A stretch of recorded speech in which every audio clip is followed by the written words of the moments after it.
नाज़रीन अस्सलाम वालेकुम, मेरा नाम कासिम अली है और ये वीडियोस की हम एक पॉजिटिव सीरीज चला रहे हैं। बच्चों को हम देखते हैं कि बच्चों का मुशाहिदा बड़ा स्ट्रांग होता है। बच्चे अपने बचपन से ही रोल मॉडल्स बनाना शुरू कर देते हैं और बच्चे ढूंढते हैं कि उनको इंस्पायर क्या चीज़ कर रही है। उनको टीवी पे कार्टून्स और मूवीज़ में चीज़ें इंस्पायर करती हैं। उनको सुपरमैन जो है वो बनने का शौक होता है।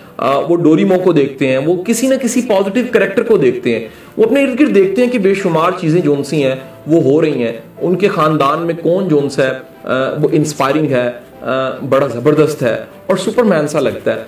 ये तमाम की तमाम चीज़ें बच्चे ऑब्जर्व करते रहते हैं और फिर एक लाशऊर में फैसला कर लेते हैं कि हमने ऐसा इंसान बनना है। मैंने उन बच्चों को नाकाम होते देखे, आगे बढ़ते उनको रुकावटें ज़्यादा देखी हैं जिनकी ज़िंदगी में कोई इंस्पायरेशन नहीं है और इंस्पायरेशन के सोर्स नहीं है। आज की वीडियो में मैं आपको मैसेज देना चाहता हूं कि खुदारा अपने बच्चों को नए जो कैरेक्टर्स हैं, जो रियल हीरोज हैं और जो हमारी सोसाइटी के बड़े ज़बरदस्त लोग हैं उनसे ज़रूर मिलवाइए।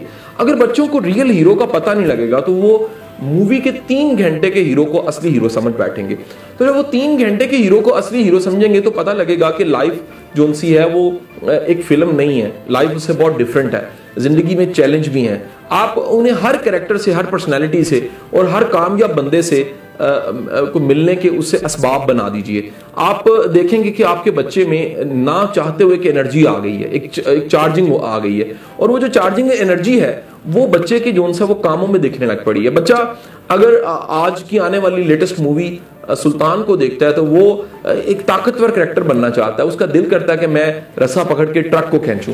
तो ये अगर बच्चे में एक मूवी से इतनी इंस्पायरेशन आती है तो अंदाजा लगाइए कि अगर वो अपने इर्द गिर्द जो रियल कैरेक्टर्स हैं, रियल हीरोज हैं, हमारे वो नेशनल हीरोज हैं, हमारे हिस्ट्री के हीरोज हैं, हमारे इस्लामिक हीरोज हैं और हमारे इर्द गिर्द कितने ऐसे लोग हैं जो साबित करते हैं कि उनकी कहानी सक्सेस स्टोरी है, उनकी कहानी कामयाबी की कहानी है। जब उनसे बच्चे मिलते हैं, उनको बच्चे जानते हैं तो फिर कितनी ज़बरदस्त एनर्जी बच्चों की ज़िंदगी में आती है। ये ज़रूर सोचिए कि बच्चों को जैसा दिखाएंगे बच्चे वैसे बनेंगे और बच्चों के पास अगर इंस्पायरेशन कोई नहीं होगी, बच्चों के पास कोई मोटिवेशन का सोर्स कोई नहीं होगा तो उनके लिए फ्यूचर को डिज़ाइन करना और ख्वाब देखना बहुत मुश्किल हो जाएगा।